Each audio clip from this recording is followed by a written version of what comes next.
Hello Internet, Seth Skorikowski, and today we'll be talking about the Call of Cthulhu adventure, Getting the Band Back Together. Written by Scott Dorward, the adventure appears in December 2025's The Blasphemous Tome number 14. It's set in the 1920s and comes in at just 14 digest-sized pages, really just 7 regular-sized pages. The adventure is short, but what makes it interesting is that it's designed to be playable in just 2 hours. And it includes a few tips that you can use to beef it up to a bit to being 3 hours, so this is going to be a super simple, super fast adventure. It was originally commissioned and written for a Glass Cannon live event for Gen Con 2024.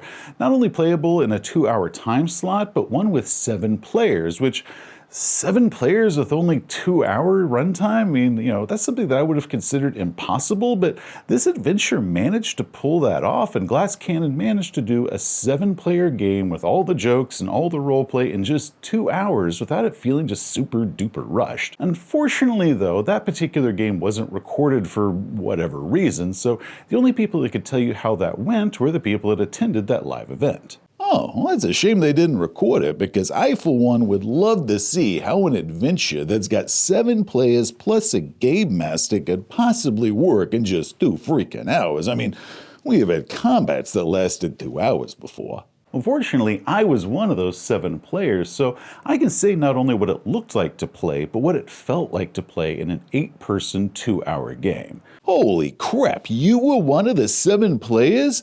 It is a real shame they didn't record that one. I'm guessing that was your fault. Probably. I mean, it was my first time playing on a stage for an audience, which was super weird for 2 reasons. First, we're all side-by-side Last Supper style, so you have to lean and turn your head in order to see the person that's talking. And second, everyone else on that stage was about 1,000 times better of a performer than I am. I was absolutely outclassed and the weakest link on that stage, but I had an absolute blast doing it. The setup is that the player characters all belong to a traveling band who've been touring together in a truck or a bus for several months now, and they are sick and tired of each other.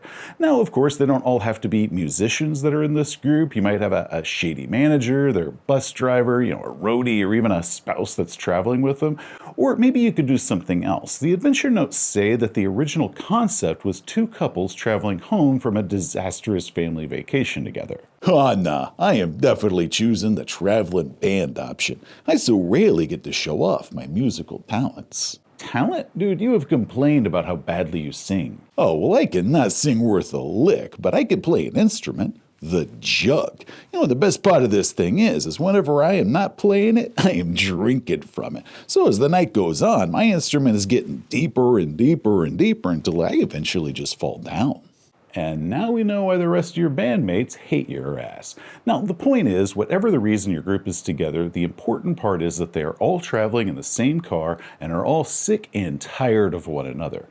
The adventure offers us several suggested grievances that they might have against one another. Now, of course, players can make up their own, but this should give them started with a few ideas. Needless to say, this is a roleplay heavy scenario. Also, because this was designed to be a 2 to maybe 3-hour one-shot, it is an extremely brutal scenario, so it's very high on the body horror and very low on the survivability factor. And because I have successfully played this adventure, let me give you my thoughts, my criticisms, and my suggestions for any keepers out there that are wanting to give this a go for themselves. But first, a word from our sponsor, Phoenix Fan Fusion.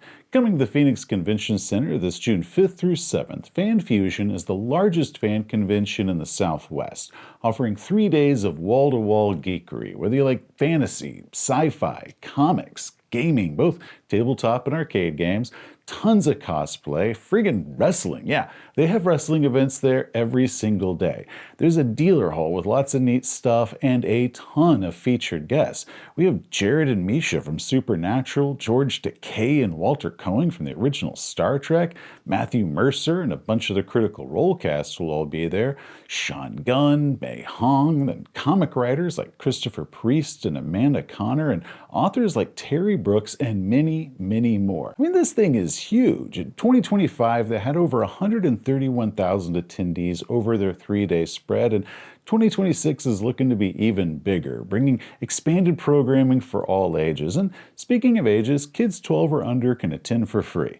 Tickets are on sale right now, and while you're at it, you should probably book a hotel right now as well because nearby hotel rooms are going to be going fast. So click the link below and snag your tickets now for Phoenix Fan Fusion 2026. Okay, so back to the video. However, I must warn you that there will be spoilers, so any players in the audience, please stop here. But send your Game Master this way to see about running the scenario for you. But if you keep going and you spoil yourself, you'll get trapped in a car with the most annoying people on Earth. Like an amateur a cappella group or a bunch of MLM salespeople. Okay, Game Masters, let's cut this thing open. The adventure is sort of a winking spin-off or sequel to the adventure Blackwater Creek, though players or Game Masters, neither of you need to have had any experience with that scenario, but it does kind of a little wink and nod to it. It involves Shub-Niggurath, one of my favorite Mythos gods with my absolute least favorite name for any of the Mythos gods. I mean, man, I hate that name, but she's also known as the Mother. Now, after the events of Blackwater Creek, the Mother was seriously injured, but she was not killed. I mean, after all, she is a Mythos god. Now, two of her cultists, Frank and Edna Barrow, a pair of 300-year-old sorcerers that are living in the woods outside of Dunwich, they intend to help their goddess out by giving her a new vessel to inhabit. Cue the player characters. The adventure opens with sort of a flashback scene. The player characters have all finished up with what should have been their very last gig on this very miserable tour that they've all been doing together. It's a moonless, rainy night, and this is probably where we can introduce our player characters to the rest of the table, established all their strained relationships they have with one another. Then we have sort of a series of questions to establish what happened. Who was driving, and if they were drunk or stoned? Who decided to take this shortcut, maybe try to outrace this storm and completely failing at that? Now they're stuck in this tiny little muddy road in the middle of a storm. They could have taken the bigger highway from another direction. Who was the driver arguing with when they turned around and took their eyes off the road for only a moment?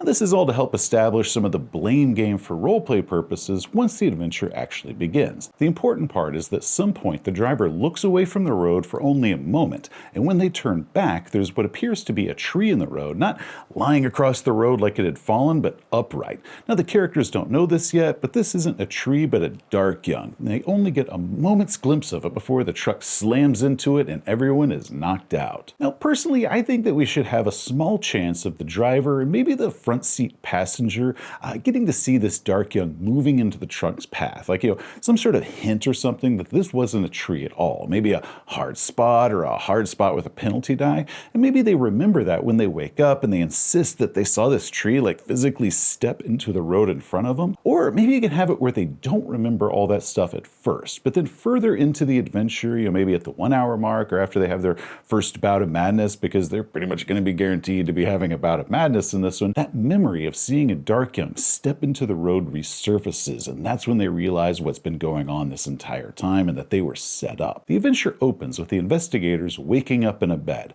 Not in separate beds, but all of them are in Frank and Edna's giant bed together, just pretty much stacked on top of each other like cords of wood. Mom, I don't want to go to school today. And hello?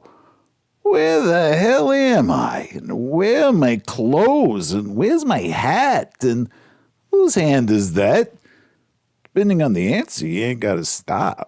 The investigators are all in cotton nightshirts, and their injuries have been bandaged, and they're covered in some sort of greasy ointment. Their injuries are all healed now, mostly due to Edna's magic ointment that she gave them. And if they check the wet pile of clothes that Frank and Edna had cut off of them, they'll be, torn and covered in blood. But the investigators won't show any of these severe injuries as what their clothes implying of how bad they were hurt by this. So when they see their clothes, they should be absolutely shredded and completely soaked in blood. Now, once the player characters start making some noise after they wake up, Edna will enter and begin doting all over them.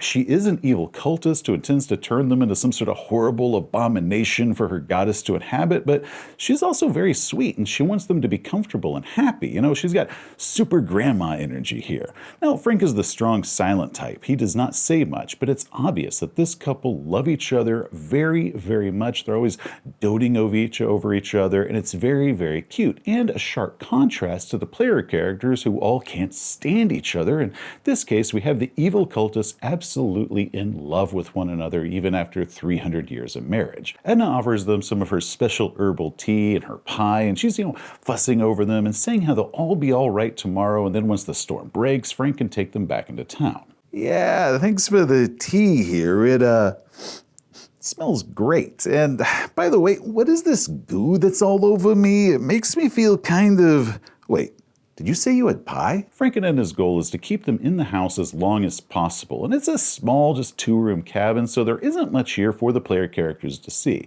Frank and Edna, they don't have any mythostomes that the player characters are going to stumble upon or anything, but I think it might be interesting if the investigators are looking around, they might spot several antiques just kind of all over the place. I mean, this couple is 300 years old, so some of their stuff should also just be really, really old. Like, their cast iron stove could be an old Franklin style from the 1700s, and of course, Edna can laugh off any questions about this, saying how it's just an old family home, and if it's not broke, there ain't no need to fix it. But I like the idea of placing some hints about Frank and Edna's true nature, because otherwise there really isn't any way that the player characters can learn this and figure this out on their own until the game master tells them after the adventure is done. So put in some hints that this couple is really old, and a good way of doing that is by just kind of placing a lot of antiques around the house, and any of the player characters that might have any appraised skills or history or anything like that might spot some of the stuff here as just really, really unusually old for a couple in a cabin like this to have. If the PCs want to go outside or want to see their wrecked truck, Frank will take a lantern and escort them out there.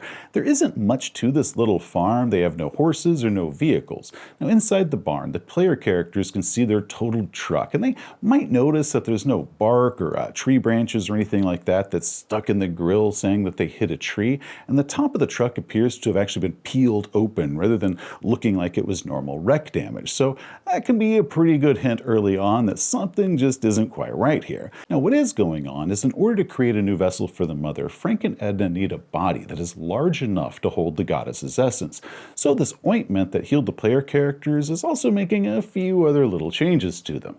This starts showing as a rash or blisters over the player character's body wherever they had any injuries that had healed, but as time passes, these things start getting worse and worse, and they start seeing these little moving tendrils that might be inside some of their growing blisters that they're having all over their bodies. At the 1 hour mark, so halfway through this adventure, these changes should become obvious, such as hair-thin tendrils that they have that begin emerging from their skin, and then in a few minutes they go from being hair-thin little things to being as thick as worms, and they're stretching and reaching out towards the other player characters, and this is going to cost them a few sanity points, of course, and trying to cut these things off is going to hurt and cause damage because these things are made out of the player characters' bodies. Because these tendrils have got nerve endings in them, you could have the keeper explain how they play a character as they feel something weird going on down underneath the table or underneath their clothes, because these tendrils are reaching out and they're feeling the insides of their clothes, or maybe extending out beneath their pants legs and touching the floorboards or the legs of the tables and the chairs. So when the player character either reach down to scratch that or they peek down to look to see what's going on, that's when they see these wriggling little noodle things extending out of their bodies, and man, that's definitely going to be worth some sanity loss right there. If the tendrils from two player characters touch one another, they fuse together, drawing the player characters closer and closer together until their skin touches, at which point they actually do fuse together. And then once they're fused, the player characters have to move with each other, which that can become kind of problematic because they have to want to be going the same direction, or they have to actually know how to move together, just depending on how they were joined. The adventure offers us a custom Bout of Madness table, which I think is great. I always love when custom insanity effects come with the adventures, so thank you very much for that. What happens next is completely up to the players. If they try to kill Frank and Edna, or maybe set the house on fire, that's a pretty standard move for Call of Cthulhu characters, or just go flee screaming into the night, who knows. Now, the Dark Young is in the woods and will help herd and carry the player characters over to the ceremony ring, where they will then be kind of infused with the mother's essence. Even in the event that Frank and Edna are killed, the Dark Young will continue out this ceremony as it kind of whispers to them like a sweet mother telling them how everything is going to be all right. Now, if the player characters do manage to survive this adventure, they might be fused together into some sort of weird multi-headed abomination, just forever joined and bound together for all eternity, which is super extra tragic because the player characters also don't like each other and now they're kind of locked together into one big weird mutant body. Overall, this is a pretty tricky adventure. As a 2-hour exposition game in front of an audience, it absolutely nailed its intended goal, but as a game that you would run for your friends, it isn't as versatile as most other Call of Cthulhu scenarios are. It is pretty short, but there's no real investigation to it, and it's most likely going to end with all the player characters dead or immortally fused in the body of a monstrous goddess, or just being, insane mutants that somehow managed to escape. There's definitely no happy endings that you're going to have to this adventure. So yes, it is a great horror scenario, but I wouldn't recommend this adventure for any players who aren't big role players, who enjoy the journey more than the destination at the end.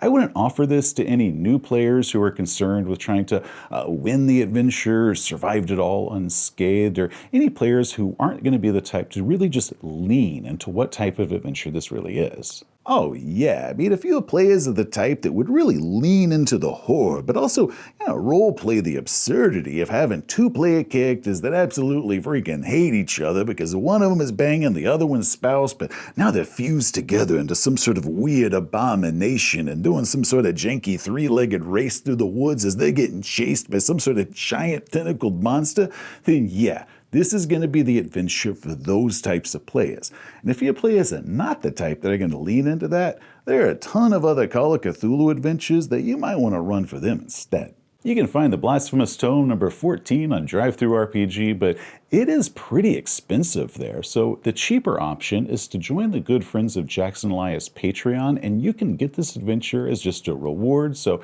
links below for those. And while you're unable to watch the show that I did with Glass Cannon of this scenario, I did recently do a 3-episode game of Push the Roll with Ross Bryant and Nora Ibrahim, who were at that game with me, but in this game, we improvised everything. Like, we rolled the title Outpost at the Edge of Dark Space off this huge list of suggestions, and then based off that we decided what genre and everything it was going to be, and then we went through all this list of pre-generated characters for all sorts of different settings for Call of Cthulhu, and we chose some off of that, and it was incredible. So you can listen to that podcast or on YouTube right now. Or this May 12th, I will be rejoining Glass Cannon for a Call of Cthulhu live event when they play in Dallas. So if you are in the DFW area, you should come to that. I assume that they're going to be recording it. I mean, I don't know. That's not my department, but I am just looking forward to getting to play with them again because that is always a blast. Anyway, links below for all that stuff. Hey, thanks for watching. If you enjoyed the video, please give it a thumbs up. If you want to see some more of our stuff, such as game reviews or the gang presents, just hit that subscribe button. Till next time, investigators, you have a great day.